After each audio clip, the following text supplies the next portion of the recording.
Dejstva o spolnem nasilju nad otroki, mladostnicami in mladostniki. O spolnem nasilju obstaja veliko zmotnih prepričanj. Da bi ga lahko uspešno preprečevali, ustavili in zaščitili otroke, mladostnike in mladostnice, ki ga doživljajo, moramo poznati dejstva o tem problemu. Spolno nasilje nad otroki, mladostniki in mladostnicami povzročajo odrasli in tudi vrstniki in vrstnice, ne glede na starost, videz, spolno identiteto, izobrazbo, nacionalnost, socialno-ekonomski status ali okolje, iz katerega prihajajo.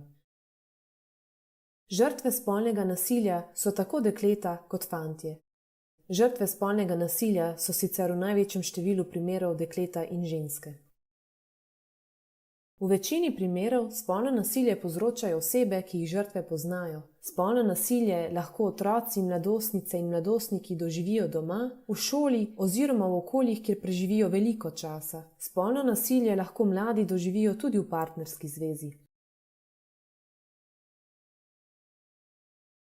Za spolno nasilje gre tudi v primerih, ko povzročitelj ne uporabi prisile oziroma fizične sile in tudi v primerih, ko žrtev ni želela spolne aktivnosti, a se ni aktivno fizično upirala.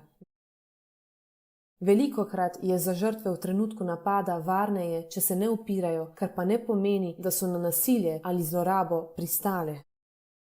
Na izkušnje spolnega nasilja se odzovemo različno. Nekatere osebe navzven ne kažejo, da so doživele nasilje ali pa o tem nikomur ne povedo. To pa ne pomeni, da jih nasilno dejanje ni prizadelo. Zmotno je pričakovati, da bo vsak, ki je doživel spolno nasilje, vidno v duševni stiski.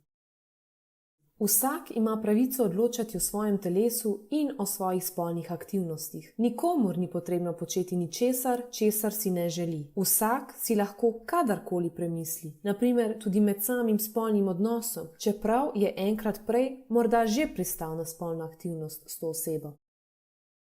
Če oseba doživi spolno nasilje strani osebe istega spola, to še ne pomeni, da je istospolno usmerjena.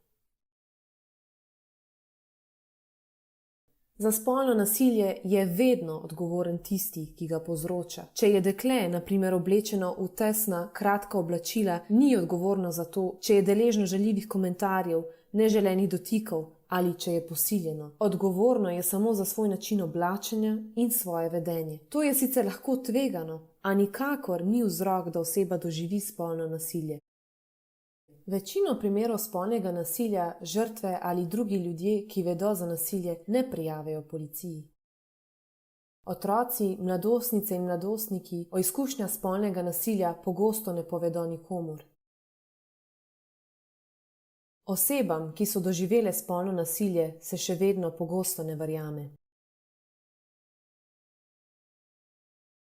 Spolno nasilje ni dejanje strasti in poželenja. Cilj osebe, ki povzroča spolno nasilje, je pridobiti premoč, ponižati in si podrediti drugo osebo z nasilnim ravnanjem.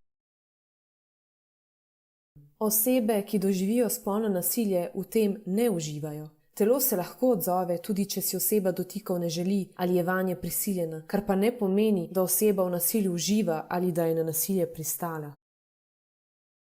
Alkohol ali droge niso razlog za povzročanje spolnega nasilja. Velika večina oseb pod vplivom alkohola ali drog ne povzroča spolnega nasilja. Alkohol in droge sicer lahko prispevajo k temu, da oseba slabše nadzoruje svoje vedenje in ne razmišlja o posledicah, a takšna oseba bi spolno nasilje verjetno povzročala tudi v treznem stanju. Spolno nasilje ni nikoli pravi način za ravnanje v intimno-partnerskih ali drugih medosebnih odnosih, je prepovedano.